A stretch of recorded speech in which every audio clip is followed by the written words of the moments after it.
Welcome, You are joining our first Lunch and Learn series on maternal and child health in a four-part series. Today we'll be focusing on cultural humility. I'm Dr. Ramona Danielson. I'm an assistant professor in the NDSU Department of Public Health, and I teach in the maternal and child health subplan. And I would like to introduce you to Danielle Ginther, who is going to be our presenter today. Well, hello and welcome, and thank you for joining us for our first part in our Maternal and Child Health Lunch and Learn series. My name is Danielle Ginther. I am a recent North Dakota State University Masters of Public Health graduate with a specialty in maternal and child health. I picked this my last year because I was really motivated by my practicum experience at Families Flourishing North Dakota, which was formerly Prevent Child Abuse North Dakota. And I also spent my research time for my master's thesis looking at postpartum depression in rural populations. So I'm just really excited to be here today. Want to thank you all again for being here. We're still getting a couple people hopping in, but I will go ahead and start our presentation. I just want to remind everyone that this is a series, so we do have 3 other events that will be happening next week. Next Tuesday at the same time, we'll have Family Diverse Structures and the Importance of Fathers. On September 17th will be ACEs and Trauma-Informed Approaches.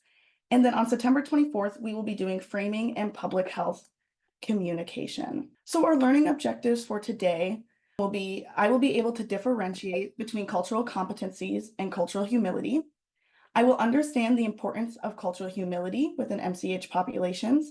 I will learn of ways that cultural humility has been practiced within the maternal and child health field, and I will be able to understand how to practice cultural humility within maternal and child health populations and clients. I do want to make a note that also leading us through our series and the presentation today is our maternal and child health leadership competencies.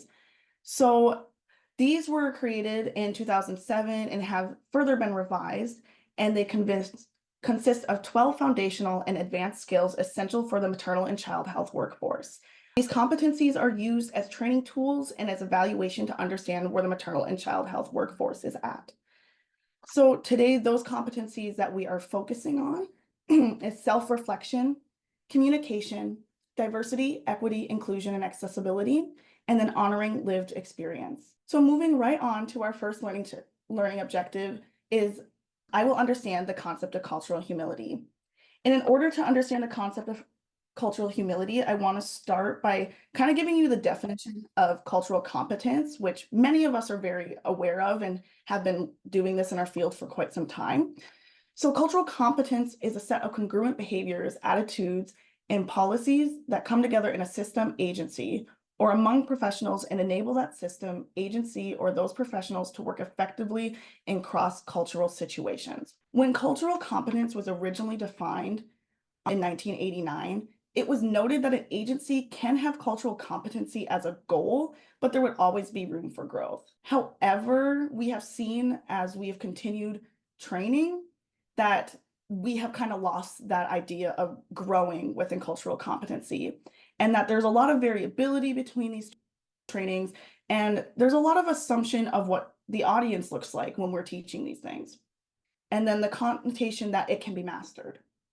So we have moved to a term that better encompasses what we actually want to get out of what our cultural competent training, which is cultural humility. And the definition of cultural humility is an orientation towards caring for one's patients that is based on self-reflection and assessment, appreciation of patients' expertise on the social and cultural context of their lives, openness to establishing power balance relationships with patients, and a lifelong dedication to learning. I know it's a very long definition, but there's so many words we use to talk about a professional's ability to recognize and accept and respect culture in several contexts. And we have settled on cultural humility because it best encompasses that whole picture. So why did we shift? Because cultural competency kind of suggests mastery in its own terminology and suggesting a way that we can do so, though there's never going to be enough time in our lives to ever master a single culture. Cultural humility focuses on self-awareness, reflection, and patient and population as experts in their own cultures and the contexts that shape their own worldview. Cultural humility also has a focus in power imbalances and how to work toward leveling these dynamics within your work. The nice thing about cultural humility is that it does not require expertise. It cultivates empathy in your work. It acknowledges individuality, which is a very big thing in the United States culture.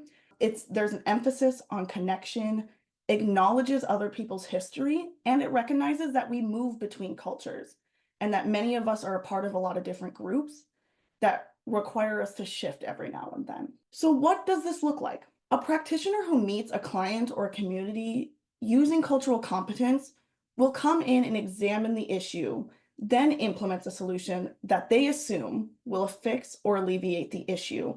However, they do this process without the input of the client or the community, which at that point, it's really hard, especially if you're not part of that community, to know if you are doing the right thing for them. However, a practitioner who comes in, who meets with a client or a community using cultural humility, they would ask the client or the community what they find the most pressing issues or problems, and are there then collaborate to find the best solution. The biggest difference between cultural competence and cultural humility is that cultural humility is more conversational and establishes genuine relationships. So let's talk about things that color our own worldview. So I want to start with these definitions of a dominant versus a subordinate group.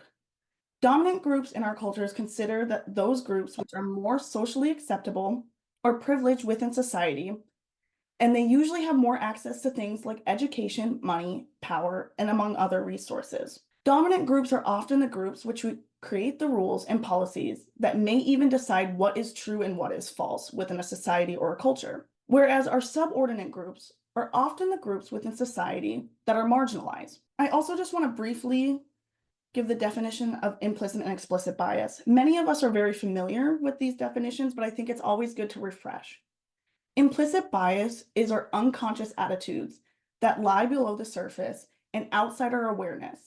And they may be in direct contradiction to what you actually believe, but it does sometimes inform your interactions and behaviors, whether you're aware of it or not. Explicit bias, on the other hand, are attitudes and beliefs that we consciously have about someone, a group, a community. These biases inform our behaviors are conducted with intent. You decide with explicit bias if you are going to share those biases with people and let those inform your opinions. I think a lot of people might be familiar with the Harvard's implicit association test, but I think it's a really good resource, especially if you haven't done the test before. It is a long-running research project by Harvard that asks you to group specific attributes to different groups. As you can see, they offer a long list of groups that we may hold implicit bias towards. And the best thing about this resource, I believe, is that you really can wrestle with what you may learn about yourself. And I think it really does surprise people every time they take it that they hold these implicit biases, because you're very unaware of them. But this kind of shows you in a pretty easy way that, maybe you do lean towards this one group. So it does make you aware of what you believe. So the next learning objective is I will understand the importance of cultural humility within maternal child health populations. I'm going to preface that throughout the rest of this presentation, we will be using Mentimeter for questions to the audience. So to participate, you will go to menti.com and enter this code, the 1800 1485, or you can scan the QR code, and I believe it still does ask you for that code. I will be sharing this every single time we have a Mentimeter question. So if you don't do it right now, that is fine. The next slide will also have the information to participate. I think the nice thing about Mentimeter is it doesn't require you to speak out loud during the presentation, and it's completely anonymous. So I hope that everyone will participate. So why is it important that we use cultural humility in our work? Well, because our own lived experience colors how we view the world and others. So I want you to kind of reflect and think about what group identities do you hold? And so we will be doing a Mentimeter word cloud here. And you can join us on menti.com and enter this code, or you can scan this QR code if you want to use this on an external device as well.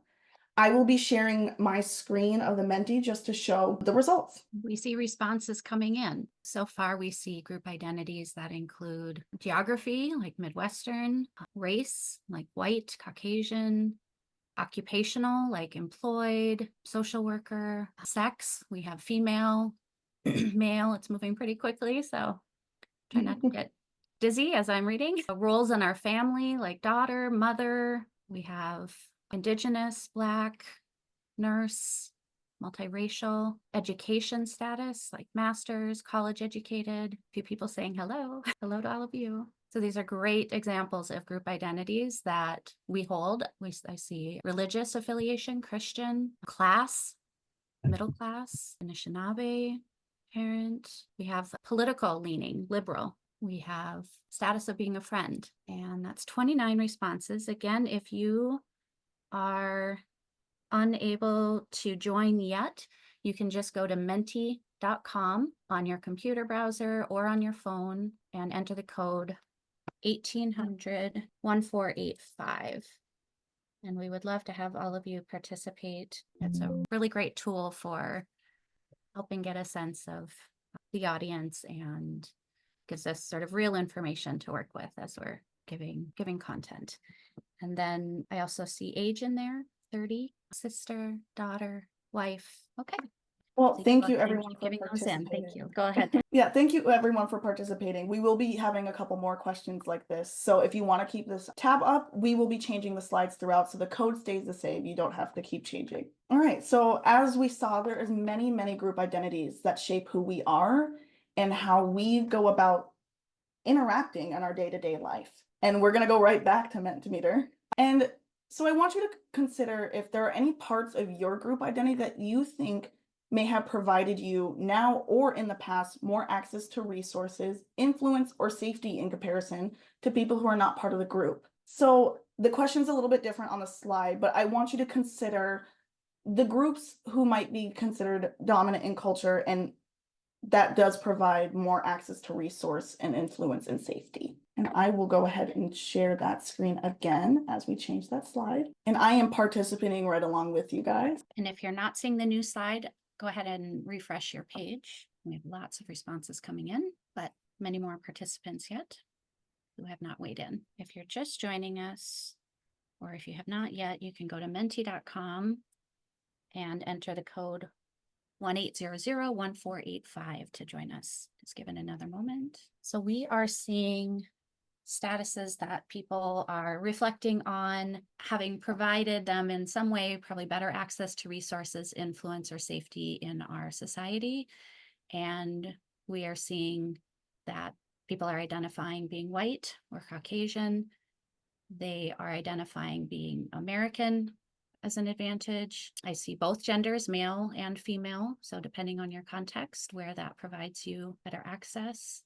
Being employed, having an income, the higher social classes, middle class or upper class, or having a higher income, having an education, having a college degree, being seen as something that is provided advantage. Role, such as being a supervisor, that provides you more influence. So the education levels, the race, citizenship, class, gender, employment status. So these are all great examples of group identities that when you are part of one group that is having better access to resources, influence, and safety, that these affiliations provide you access to sort of being part of the dominant culture. And as Danielle, I think we'll talk more about, influencing the perspectives that you bring when you are working with others. So reflection will be one of the things that is part of cultural humility. Thank you for participating. Yes, thank you everyone. And I don't think we have any Mentimeter slides for a little bit. So if you need to close those tabs, you can keep those tabs open. We do have another question later on in the presentation. All right. So cultural humility within our MCH populations. We work with a diverse group of people, including but not limited to those of different race, ethnic backgrounds, sexual orientation, different family structures, religious backgrounds, genders, etc. And as we just did in that Menti before, we know what parts, at least in our culture, might be seen as more dominant, more safe, more influence, more resources. The important thing is that within our work, we should never assume about the individuals, families, groups, or communities we work with. This is why it's so important to ask questions if you are unsure. That way, we know it's also really important that communities are included in our decision-making processes. We will not know if things are correct or the best fitting unless we ask. So our goal within our work should be to meet where people are at, or the people that we work with.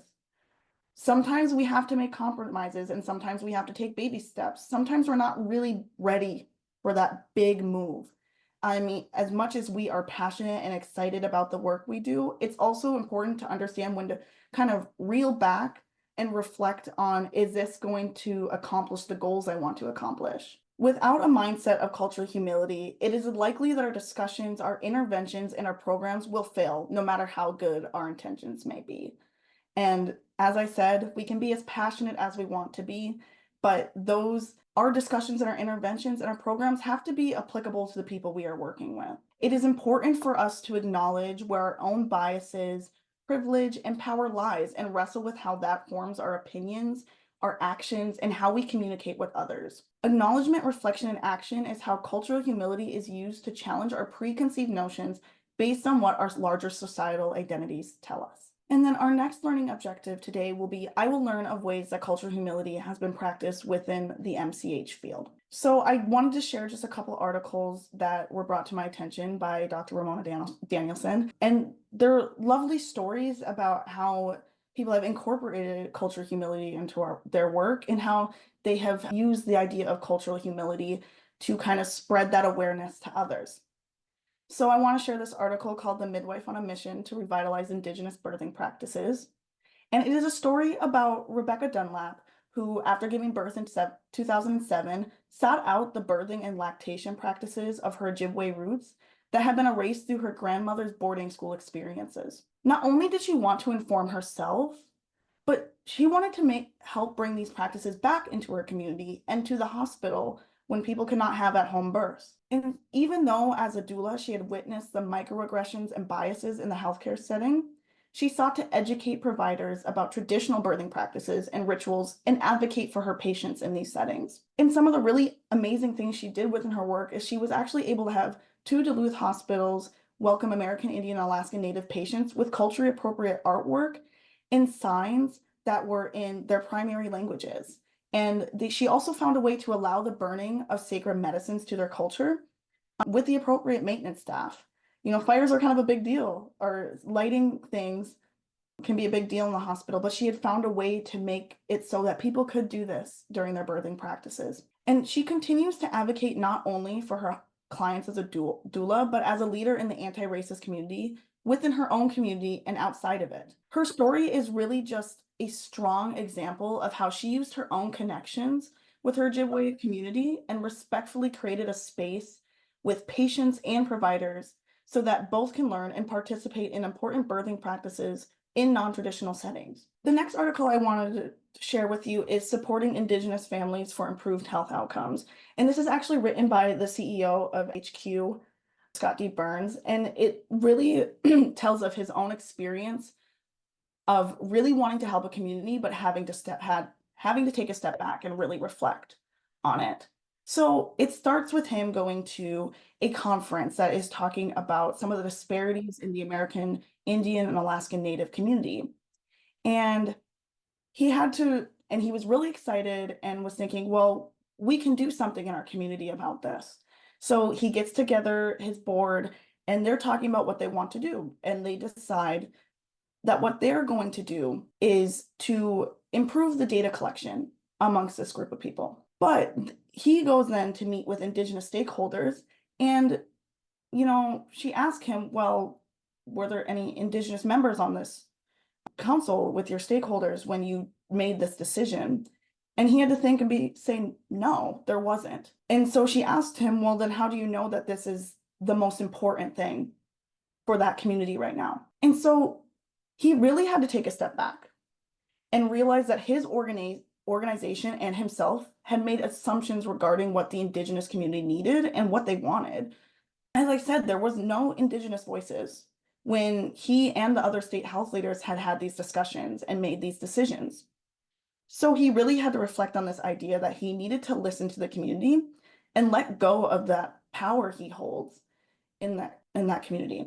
So within his article, he also gives 3 strategies presented to support Indigenous communities.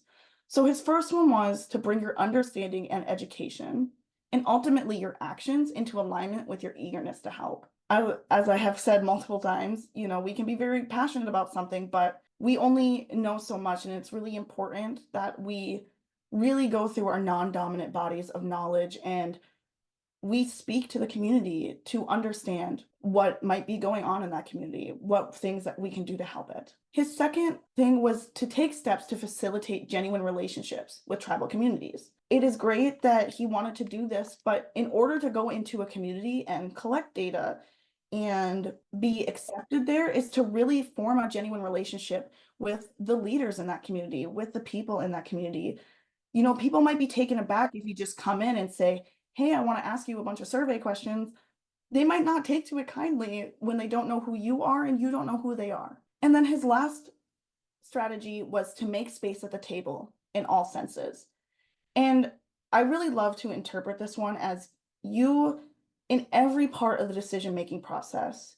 And as you are implementing a program or implementing some type of intervention, there should always be someone there who is part of that community, or whoever you are working with, the family, even an individual, they should be a part of that. They should be a part of your decision making. They need to be part of your intervention making, and then also the evaluation methods, if you are able to do those as well.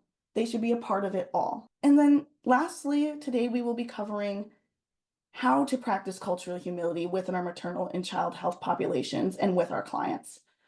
So just to start out with, a big thing is our communication strategies. Think about if you are able to speak to others in their preferred or primary language. And if you personally can't speak to them in their preferred or primary language, are there interpreters available for you to do so? And then do you have communication strategies for those who are differently abled, such as those who are deaf, who are hard of hearing, blind, or might have different developmental needs and tools? And then thinking about your written communication, do you provide resources in a multitude of ways that acknowledge the different reading levels and comprehension in different languages or for people who are differently abled? And also, and this goes along with communication strategies, using inclusive and person-first language. We should always use people's preferred names, pronouns, and gender. And if you don't know, it is always safe to ask. You should make people feel as comfortable as possible when you are working with them. You should use person-first language when it is appropriate.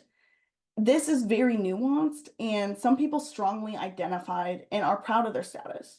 So it's always okay to ask, would you prefer I refer to you this way or this way? And then using language that does not assume an education level, specific vocation, and heteronormativity. So really trying to avoid using jargon in your field or speaking on a level that really accentuates your power imbalance. We should try to move away from that as much as possible. Make your language easy enough to understand if you were talking to anybody. And then I also want to cover the 5 R's of cultural humility, because I think this is a really, really neat tool and something that's a little bit easier to remember to just think about in your encounters and after your encounters. So the 5 R's are a coaching tool that can be used individually or within your groups or organizations to reflect and assess encounters. This tool helps to bring awareness to implicit bias, and it helps improve relationships between clients and providers. And so those 5 R's are reflection, respect, regard, relevance, and resiliency. And I will go into more detail of each one. And how these are set up, as you'll see on this next slide, is by the aim and then how you ask yourself if you accomplish this. So the first one is reflection. So the aim of reflection is to approach every encounter with humility and understanding that there is always something to learn from everyone. So it is important to ask after your encounters, what did I learn from each person in that encounter? The next is respect. And our aim with respect is to treat every person with the utmost respect and strive to preserve dignity at all times. You should ask yourself, did I treat everyone involved in that encounter respectfully? The next is regard. So our aim with regard is to hold every person in their highest regard and be aware of and not allow unconscious or implicit biases to interfere in your interactions. So you can ask yourself, did unconscious or implicit bias drive this interaction? And this might be a little bit of a harder one, but being able to kind of be aware that implicit bias exists and kind of noticing those implicit biases will help you improve on making sure those don't control your encounters. The next R is relevance. And the aim of relevance is to expect cultural humility is to be relevant and apply this practice to every single encounter. So you should ask yourself, how was cultural humility relevant in this encounter? The nice thing about cultural humility is it doesn't have to stop at work. You can use it outside and within your interactions with other people. It doesn't have to just be work. So think about it being relevant in everything you do. And then the last is resiliency. And the aim of resiliency is to embody the practice of cultural humility to enhance personal resiliency and global compassion. So you should ask yourself, how was my personal resiliency affected by this interaction? And I think this is what also makes the 5 R's of cultural humility so nice, is that it doesn't just think about others, but they want you to also think about yourself. Burnout is very real in a lot of our fields.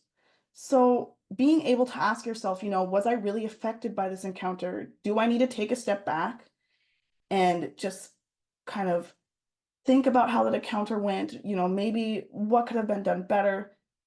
We all do very emotionally charged work, and every once in a while it does get to you. So that is why resiliency is also very important. So I want to share, this is a bit of a longer video, it's 8 minutes. And while you're watching this video, I want you to think about how Caroline is encouraging Ashley to look at these 5 R's of cultural humility. It might seem a little bit hurtful at the beginning, so bear with me, it does get a little bit better. So we will go ahead and play that. I just want to verify when her last appointment was. So she missed 1 appointment or, okay, 2. Wow, thanks. You too. Ashley, Oh, hi. are you okay? I'm fine. It's been such a rough day. I just got back from a tough home visit. What's up? I was just stopping by to give you back this file. Do you have a moment to talk about the home visit? Yeah, sure. So tell me what's going on. I had a home visit with a client who recently stopped coming to the outpatient treatment program for opioid addiction. I drove over an hour to meet with this woman. I step into her trailer and she won't even look me in the eyes. All she gives me are one-word answers and everything is a mess. She stopped taking buprenorphine, missed her last 2 appointments that I set up for her here, and it's pretty clear to me that she's still using. Oh, it's so frustrating working with addicts. I just don't know how to get through to her. All I want is for her baby to be born healthy. I'm trying to get this woman treatment so she'll have the chance to keep custody of her child, but she doesn't care. Okay, I can tell this is upsetting, and I know it's difficult working with individuals with opioid addictions. Some of your colleagues have shared similar frustrations, but I think there's more here we need to discuss. No, we will have to get to our team meeting, but I'd like to schedule some time to talk more. When is your next meeting? Next week on Wednesday. Okay, let's try to check in before then. Sure, thanks. Let's see how Ashley and Caroline's next conversation goes. Ashley, I was concerned about the conversation we had earlier this week about your home visit. I know work is hectic for everyone, but I want you to know that I hear your frustrations. Thanks. I think I was just having a bad day. Maybe, but I want to help you improve your relationship with this client. I appreciate that, but I don't know if this one client is the problem. I think I'm overwhelmed. When I started working here, I didn't expect to deal with the opioid crisis 24/7, but now I feel like it's all I do. I've worked with clients who face tough situations before, but usually working with pregnant women and new mothers is more hopeful. I mean, they want what's best for their children, you know? It's incredibly frustrating to work with a client who seems like they don't care about the future and have no interest in changing, even when their unborn baby's health is at stake. Tell me a little more about why you think this client does not have any interest in changing. What social or environmental barriers have you considered that may be affecting her adherence to treatment? I got the impression that she didn't care about anything as soon as I stepped inside her trailer. Everything was dirty and broken, no effort to clean up or fix anything. She was so detached and avoidant. And I've considered that her lack of stable housing and reliable transportation may be barriers for her, but I'm not confident that even if we found her a reliable mode of transportation, that she's interested in getting any help. I just wish she cared. Let's take a step back for a second. It seems to me that you are making some assumptions about your client based on her socioeconomic status. This may be affecting your ability to understand the factors that are preventing your client from maintaining a healthy pregnancy. Have you noticed any class differences between you and your client? How do you feel about that? Well, I don't think that's a factor. I'm used to that. Okay, I'll admit that I don't know what it's like to walk in her shoes. And maybe I made some assumptions that I shouldn't have based on what her home is like. But I want so badly for her to have a healthy pregnancy, and I can't understand why she doesn't seem to want that for herself. So is that where your frustration is coming from? You want your client to have a healthy pregnancy, but she doesn't want it for herself? I think so. I really value those who care for others, so it's really hard for me to work with someone who resists treatment and harms her baby. It makes me think she's being selfish. I just can't help but feel like she's wasting my time. Ashley, you are working with a client whose actions contrast sharply with your values, so meeting her where she's at is challenging for you. But I also know that you are incredibly caring and capable of understanding and working with this client. I want to help her. I'm just not sure what to do. It's important to be aware of our unexamined biases. Our society often sees poverty and addiction as moral failures, and even though we know better, we may still hold implicit biases. To prevent blaming the victim, it's important for you to understand how your client's difficulty in adhering to treatment, her living conditions, and her attitude towards you are informed by her ecological context. I want you to try to keep working with this client a little longer. Be aware of the biases that may emerge as you're working with her. Okay. Ashley, I know you are passionate about the work that you do and that you want your client to have a healthy pregnancy. But right now, it's also important to focus on understanding your client and understanding the challenges she faces. Okay, I'll try to do that. I'll let you know how the next visit goes. After Ashley's next home visit, she meets with Caroline again.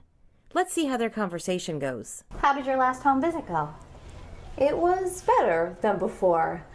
I'm concerned she's still using, but during this visit I tried to get a grip on my judgmental thinking, examine my countertransference, and let her lead.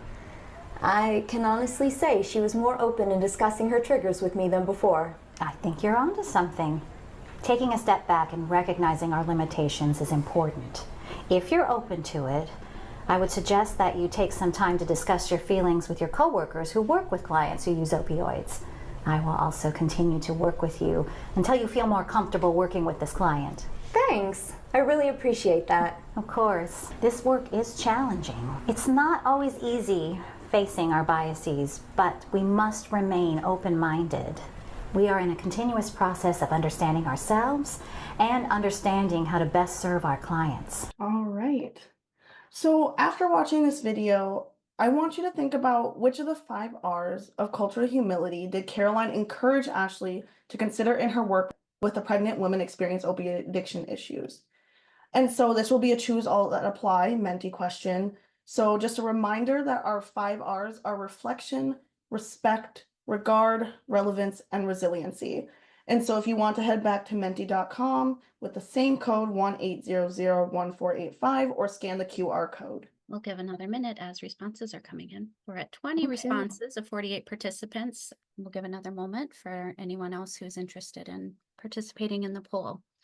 But I think we definitely see a pattern. Everyone who's responded so far felt that they saw Caroline encouraging reflection to approach every encounter with humility and understanding that there's always something to learn for everyone. Everyone also identified respect, that it's important to be treating every person with the utmost respect and strive to preserve dignity. And was she being respectful? Asking Ashley to consider that. Most people also saw regard. She talked specifically about being aware of and not allowing your unconscious biases to interfere in interactions. Also encouraging her to improve her own practices. So thinking about how she was affected by the interaction and how she could be different, and to enhance her personal resiliency and improve her global compassion. And several people also did see relevance, that it was important for Ashley to be asking herself, was I using cultural humility? Was that relevant to this encounter? And that you can expect cultural humility to be relevant and apply to all of her encounters with clients. And I would like to take a moment. You can either put it in the chat or come off mute and reflect on what you saw in this video, how you saw these 5 R's being used, what you thought was most impactful in terms of how Caroline was encouraging Ashley to practice cultural humility. So specific examples or any kind of moments for you that you saw in this video. Like I said, feel free to put it in the chat as well. I know people can be shy. We'll be giving some time for reflection at the end as well. I do think this video is an excellent demonstration of the important principles of cultural humility. I know that I have met people in Ashley's shoes who are frustrated with their clients and don't feel they're getting through. And as Danielle mentioned, it can contribute to burnout. It's not a matter of saying Ashley should just quit her job because she's no good at it and she's being bigoted. It's how do we encourage Ashley to improve? And so Caroline did an excellent job. We have comment from Sherry. Carolyn demonstrated respect and caring and was non-judgmental towards Ashley when providing feedback. She might have been frustrated, right? Like, oh, I can't believe Ashley's talking like this, but she was very respectful herself. Absolutely. And I know I wasn't going to throw the word reflective supervision, but Jessica did. It's a really good example of how reflective supervision is important. And reflective supervision is exactly what Carolyn was doing. It's about the process of helping others, be attentive to the dynamics of the work that they're doing, and cultural humility, in this case, being a really excellent principle that Caroline was encouraging, but that reflective supervision, for those of you who haven't heard of it, might want to look into it. It really does help burnout and improve the efficacy of the frontline providers and the services that they're providing to our community members. So thank you for comments. And if you have any other comments, you're welcome to put them in the chat. Thank you. And a couple things I wanted to share with you. The diversity informed tenets. I really love this resource, and it's available online, even if you just look them up, but I have included the links as well. These slides will be available to you after this presentation. But they're just a really good resource that is specific to maternal and infant health. And it's a set of 10 strategies that you can use to embed diversity, inclusion, and equity principles into the work that you do. And even I'll just share a couple of them from this resource. So one of them is self-awareness, and that really goes into reflection that we talk about in the 5 R's. Working to acknowledge privilege and combating discrimination within your work. Recognize and respect non-dominant bodies of knowledge. We can learn a lot from a journal article, but we can also learn a lot from people themselves. Honoring diverse family structures, which is a great segue into what we will be learning next week. And supporting families in their preferred language, as we've already talked about. I really recommend this resource. It gives much more in-depth descriptions of what each of them are. And then lastly, I just wanted to share a model that I actually found when I was doing the research for this, which is the cultural humility rainbow. And for me, this is a lot easier because I'm much more of a visual learner. So this really kind of helps me hone in this idea of cultural humility. And so the rays of the rainbow are different perspectives and contexts that can come together. And that is where our cultural conflict is encountered. So you can see in that triangle with the squiggly line the cultural conflict. I want to remind everyone that cultural conflict is neither good or bad. It's a pretty neutral thing. It's really how we choose to act when it occurs that is that leads to positive outcomes or negative outcomes. So when we act with cultural humility, so we ask questions so that we can learn from the person, we're respectful, and we recognize and minimize our power imbalances, and we're flexible and open-minded, we are more likely to come to more positive outcomes than if we are to act with cultural ambivalence and cultural destruction and basically not listening to what that person or community has to say to us. This is when we're more likely to see those negative outcomes. So I just thought I would share this model because I think it's a really good visual reflection of what cultural humility is really all about. And so this is the last slide I have of content, but I do have a couple slides of information. So I want to thank everyone for coming to this Lunch and Learn today. I'm so glad to see such a good turnout for our first one. I do just want to mention that North Dakota State University Public Health offers a range of continuing education opportunities in a much more rigorous context. So we do have our Masters of Public Health program with the subplan in maternal and child health. But the really neat thing about the subplan in maternal and child health is that there's also a certificate option. So you don't have to go in for the full master's. You can just do the maternal and child health subplan, which is a very neat opportunity. So embedded in these slides are some more information regarding our Masters of Public Health program and our public health certificates. We have a couple of them, but I felt like mentioning the maternal and child health one was the most relevant. I do want to make a note of our continuing education credits. So we do have approval for both North Dakota Board of Nursing and North Dakota Board of Social Work. At the very end of the slide, I will provide a QR code that will take you to the post-test for those. And then we will also provide a link in the chat for anyone who's in the live audience. Just a note that within the post-test, you will need to register for your CEUs in order to get your certificate. If you just finish the test without registering for those continuing education credits, you will not receive the certificate. So please make sure you are filling that out and going back and finishing the exam. And then after passing this post-test, your certificate will be available through your email for your own record keepings for your licensure and things. We are also offering just plain old, just regular continuing education credits for those of you who are not licensed nurses or licensed social work, but still want that recognition for that training. And so we are also doing digital badging for these. So I did want to just share a little bit of information on what badging is if you are not familiar.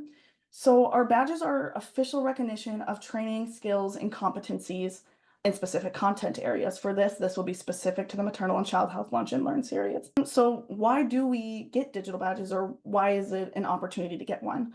This is a way to show your colleagues and your organizations of achievements and acquired skills. And they can be added to your email signatures and your LinkedIn profiles. And then this registration is also within the same QR code as the post-test. We do ask that you complete the post-test for the badging opportunity as well. I will note that even though our continuing education credits are free, our badging is not. The badging does have a fee of $15. So I just like you to keep that in mind and let people know about that.